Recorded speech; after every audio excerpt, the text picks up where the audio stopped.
Trey, you can still hear the boos from the Superdome. It was loud all afternoon, but maybe never louder than it was when the officials missed a pass interference call that would have effectively ended the game and potentially sent the Saints to the Super Bowl. Peabody legend is going to be enshrined in the rafters, and he's joining me right now. Jalen Richard. Jalen, kind of take me through some of the emotions kind of going through you right now, knowing, hey, you're about to be basically immortalized here at Peabody. Welcome back to your sports, and welcome to Kansas City. We're in the heart of downtown KC, sitting right outside the Municipal Auditorium. It's this gorgeous building right behind me, and that's where they're playing all of the NAIA tournament games. Today in Lafayette, 6 stellar soccer seniors, say that 5 times fast, participated in an all-star game. The experience is one that's wholly unique, considering Sinlaw's never been this well represented. Plenty of positive to talk about from this game. For example, the Saints defense holds the Eagles to only 6 second-half rushing yards, under 50 rushing yards for the entire game. Really, from midway through the first quarter on, they pitch a shutout. They pick off Nick Foles twice. You think the main storyline would be, hey, the Saints defense played stellar, but here in New Orleans, people are still gushing about that 18-play, 92-yard epic drive that capped off in that 4th down touchdown to Michael Thomas. Earlier this week, Sean Payton rolled into his locker room a glass case filled with $225,000 in ones and a Vince Lombardi trophy. He told his players, you want this? Win 3, well, I can't say exactly what he said, but win 3 football games. This morning's matchup between Tennessee and LSU had been circled on the calendar for a while now, and while the Volunteers weren't the #1 team in the country, the game provided the Tigers the opportunity to take down 2 top 5 opponents in the span of 10 days.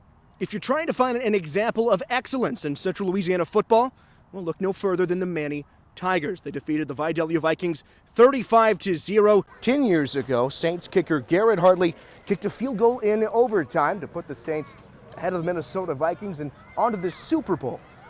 Well, fast forward to today, and a kick was made in overtime to send a team to the big game. That kick was made by Greg Zuerlein.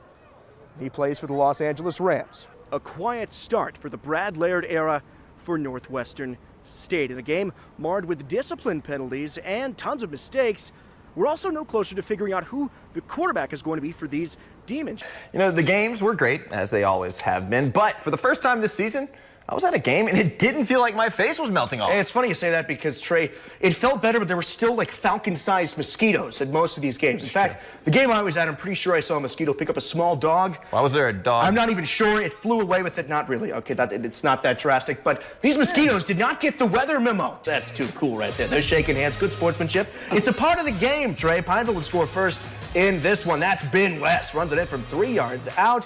Pineville takes the lead less than 7 minutes in the first. That's a big stadium to fill. I'm sure there was a lot of people there. Natchitoches, they're going to answer quickly, though. 2 plays later from their own 18-yard line. Jalen White, look at him, streaking down the field. 82-yard touchdown run. The extra point, though, would be no good. Pineville leads 7-6 with 6:11 left in the first. That's a lot of cheerleaders. That's more cheerleaders than most teams have players. Later in the first, Natchitoches Central's Jalen White on the run. Passes it to Jeremiah Aaron. He's got 2 first names. He's got a touchdown. That's a 32-yard score.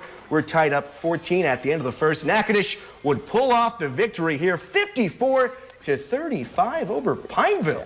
Welcome back to your sports. I'm Wesley Boone. If I seem especially excited this evening, chalk it up to this. Football is finally back. After an offseason of repetitive questions and the terrible tease that is fall camp, football fans can finally rejoice. As for the foreseeable future, all of our football cups runneth over. My favorite moment was Dana Carvey and Mike Myers. That was fun, too. Introducing Bohemian Rhapsody, bringing back Wayne and Garth from Wayne's World. That was fun. They did that? They did it. It was great. Watched. It was so good.